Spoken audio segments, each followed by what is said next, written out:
আজকে ভীষণ ইজি একটা প্রসেসে লেবুর আচার বানিয়ে দেখাচ্ছি। আমি বেশ অনেকগুলোই লেবু নিয়ে নিয়েছি। ওজনটা বলতে পারছি না, লেবুগুলো আমাকে একজন দিয়েছে। 6টা লেবু এক্সট্রা আমি রেখে দিয়েছি, যেটা রস বার করে দেওয়া হবে। আর এই লেবুগুলোকে আমি মাঝখানটা কেটে কেটে 4 ভাগ করে নেব। আমি লেবুগুলোকে কিন্তু ভালো করে ধুয়ে শুকিয়ে নিয়েছি। তারপরেও একবার শুকনো কাপড় দিয়েও মুছে নিয়েছি, একটু জল থাকা চলবে না। লেবুগুলো কাটা হয়ে গেছে। এবার আমি জারের মধ্যে নিয়ে নেব।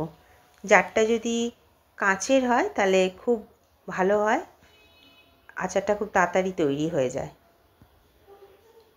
এবার আমি নুন দেব। এই আচারের রেসিপিটা কিন্তু আমার শাশুড়ি মায়ের, খুব ইজি রেসিপি আর খেতে ভীষণ ভালো হয়। এবার আমি শুকনো লঙ্কার গুঁড়ো, যেটা ঝাল লঙ্কা গুঁড়োটা দিয়ে দিচ্ছি। আর একটু জোয়ান দিয়ে দেবো 1 প্যাকেট।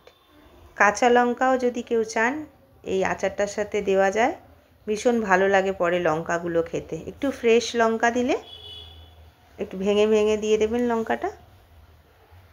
এবার যে লেবুগুলো আছে, আরও 6টা লেবু আমি রেখেছি বড় বড়, সেটার রসটা আমি এরকম চিপে দিয়ে দেব।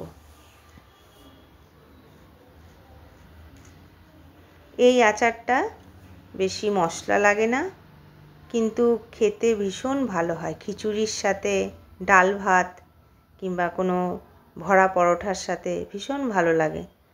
এবার এটা একটু নাড়িয়ে চাড়িয়ে নেব, একটু মিলিয়ে নেব। তারপর ছাদের কোণাতে আমি মুখটা বন্ধ করে কমসে কম 15 দিন রেখে দেব। 15 দিন পরে এই আচারটা তৈরি হয়ে যাবে।